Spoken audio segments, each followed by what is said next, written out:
سلام علیکم دوستان عزیز. این ما عین حال در شهر مسکو حضور داریم. خیلی ونوک و ایرپورت ناف آمدیم. این دوستای قدردانی ما، برادرای قدردانی ما همه سرجم اومدن.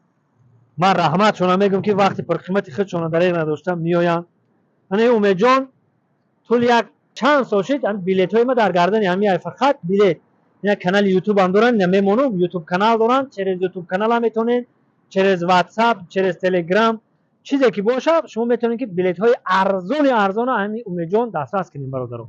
اینا امید جان سالای زیاد برادر قدردانی ما، آدمای دویرانو کن، آدمای باورینو که هستن. من با شما توصیه میتونم دوستان عزیز، تمام مردم توجیه که من توصیه میتونم که خریداری کنن. البته که برادران همه وقت در بری ما برادرای قدردانن، سالای زیاد شد که من میشناسم. انا عبدالقاهر جان، این علی باس، این برادرای ما بار میبرن همین دولت اروس، ای تمام جاش برو رو جمع میکنن و میبرن به تاجیکستان. این خیر باختون گپ زنین ای کجا برو رو میگیرن ای مسکو. در اول سلام به کل مردم غریب. خود بنده غریب است که خود من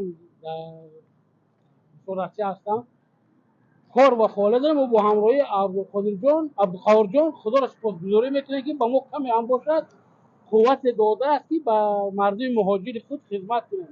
البته شرکت ما از مسکو و مسکو اوبلاست بارهای شما رو جمع آوری کرده با اسکلات، سپس از اون به تاجیکستان میفرستیم و بارهایی که سنگین وزن یا حجم زیاد دارند البته شرکت تا به در خانه های شما برده میرساند. مرحمت دوستان عزیز و کل برادران، از شرکت عبدالقاهر جان و که من گویم به نصیب نمونید و استفاده برید. این رقمشون، این واتساپ، تلگرام، تمام چی را دارن.